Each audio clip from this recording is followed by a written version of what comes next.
મહિના થઈ જાય એટલે આપણે કહેવાય કોઈ વ્યક્તિ એ વિજેતા બને છે તો આપણે કહેવાય 5-8 તો ફાઇનલ છે જવાની તારીખ, પણ એના પહેલા આપણે 25 તારીખ સુધી ઓફર રાખેલી છે. જો આપણું ટિકિટનું બધું એડજસ્ટ થઈ જાય તો આપણે 26 તારીખે પણ નીકળી શકીએ, પણ મતલબ 25 થી 5 તારીખ પહેલા જવાનું આપણું ફાઇનલ આપણે એડવાન્સની તારીખ આપી દીધી. એમાં પણ જેમિનભાઈ પટેલ સરે એમની ગોવા હોટલ છે જે પાર્ટનરમાં જે કહેવાની આપણે જમવાની રહેવાની કહેવાની સાહેબ કહેતા હતા કે તમે ઓછા બજેટમાં સેટ કરું છું એ આપણે ગમ સેટ કરી આપશે અને જવાનું આપણું પ્લેનમાં રહેશે. સમજો જવાનું વિમાનમાં અને આવવાનું ટ્રેનમાં.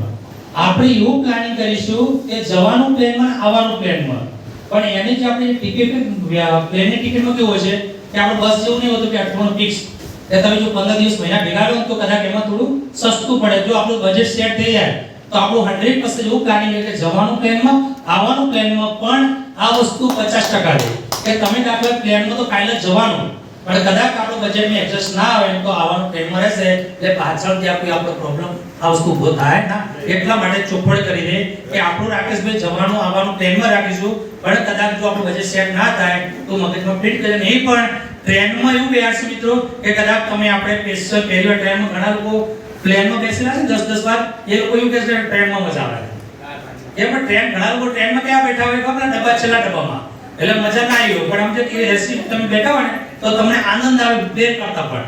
તો આપણે કહેવાનું એવી કહેવાની ટ્રેનમાં ટ્રેન બેસું તો આ ફાઇનલ આપણો પ્રયત્ન એવું કરશું જવાનું, પણ કદાચ મગજ અંદર એ વસ્તુ નહીં રાખવાની પણ પ્લેનમાં જવાનું જલ્દી થશે અને આવવાનું ટ્રેનમાં. આ પહેલી કન્ડિશન. બીજું એરપોર્ટ સુધી આપણે આવવાનું થશે અને એ પણ જો પ્લેન 9 વાગ્યાનું ઉપડવાનું છે તો તમારે 7 વાગે પહોંચવાનું રહેશે. પછી આમ તો બસની જેમ કે ભાઈ ઊભી ઊભી નહીં રહે ભાઈ તમે વિનર બન્યા વસ્તુ છે તે વસ્તુ પૂરી થશે. એક આ વસ્તુ ધ્યાનમાં રાખજો. બીજા નંબરની અંદર ત્યાં આપણે જઈએ તો કહેવાનું જમવાની રહેવાની સગવડ થાય, પણ તમારા જે પર્સનલ ખર્ચા કોઈ પણ એ તમારે પોતાને કરવાના છે. એ ગોવાની અંદર કેવું છે કે કોઈ વસ્તુ દેખો ને એમાં 20,000 રૂપિયા ટિકિટ છે તો તમે જો 10 ટિકિટો દેખો તો 20,000 રૂપિયા નહીં થઈ જાય. તો તમારે કેવળ પર્સનલ ખર્ચા કોઈ એન્જોયમેન્ટ આ તે કોઈ પણ તો પર્સનલ ખર્ચા તમારા સ્વયં રહેશે. ખાલી ઓન્લી ફોર સગવડ અમે આ જે ઓફર છે ને કંપની તરફથી નહીં, આખી લીડરો તરફથી છે. લીડરો તરફથી આમનું એવું છે કે ઘણા લોકો પહેલા વિમાનમાં પણ નહીં બેઠા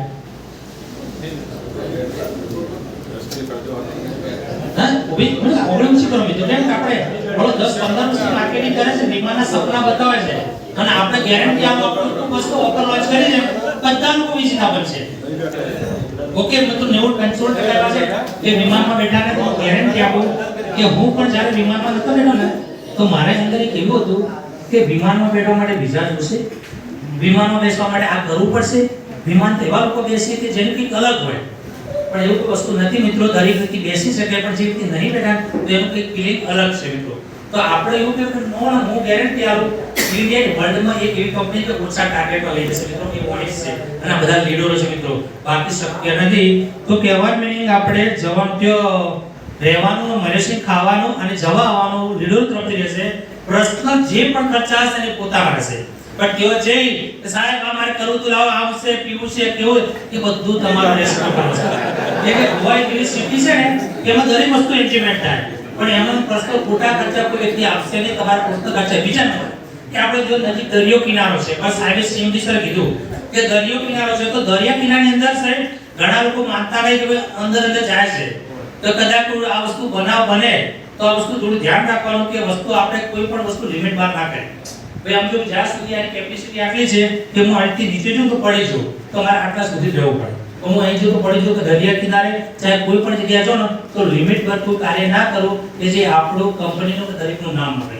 આ બીજો મુદ્દો છે. તો બોર્ડર લગાવી એ બોર્ડર ને લોકો બોર્ડર બી લિમિટ કરી જાય, ક્રોસ કરી જાય. હવે જમવાની અંદર એ રીતે રહેશે કે જે બે આપણે બીજી એક ફોકસ છે કે આપણે 2 નાઈટ અને 3 દિવસ આનું પ્લાનિંગ છે. એમાં પણ કહેવાની મીનિંગ વસ્તુ છે કે આપણે જો બજેટમાં સેટ થાય તો 2 નાઈટ અને 3 દિવસ ફાઇનલ છે. નથી થતું તો 1 નાઈટ અને 2 દિવસ. અમારું પ્લાનિંગ 99% બધા લીડર કેવું છે કે 2 નાઈટ રોકાવાના અને 3 દિવસ રહેશે સાહેબ. પણ કદાચ આ વસ્તુ તમને કહું છું કેમ કે લોકો પકડી પાડે છે તો એવું એટલા માટે જરૂરી છે કે અમારે દરેક વસ્તુને કે ભાઈ આપણે એક નાઈટ ને 2 દિવસ ફાઇનલ અને જો સેટ થાય બધી વસ્તુ જમવામાં અને બધું તો આપણે 2 નાઈટ ને 3 દિવસ ફાઇનલ. ઓકે બીજા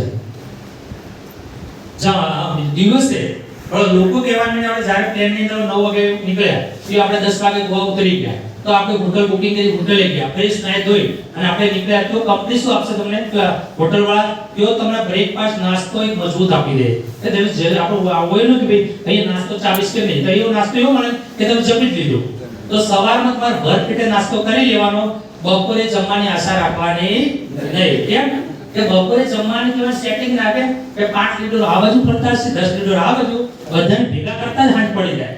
એટલે આપણે સવાર ભર પેટે નાસ્તો આવી અને કહેવાનું જે લોકોને આપણે સ્થળ બતાવી દઈશું બધા ભેગા કરીશું પણ ઘણા લોકોને એવું છે કે દેખેલું છે કે સાહેબ આ જગ્યા તો કોઈ પ્રોબ્લેમ નહીં આપણે હાજે એમને સરનામું આપીશું એ સરનામે આપણે પહોંચી જશું. ઓકે એટલે સવારમાં બ્રેકફાસ્ટ મળશે અને સાંજે આપણે ભર પેટે જમવાનું મળશે. દિવસે કોઈ ભૂખ લાગે તો આપણે પ્રશ્ન ખાઈ લે. એવી કોઈ કહેવાની ના થાય કે સાહેબ હું ભૂખ્યો છું મને 300 રૂપિયા ફોન પે કર માં ખાવું છે.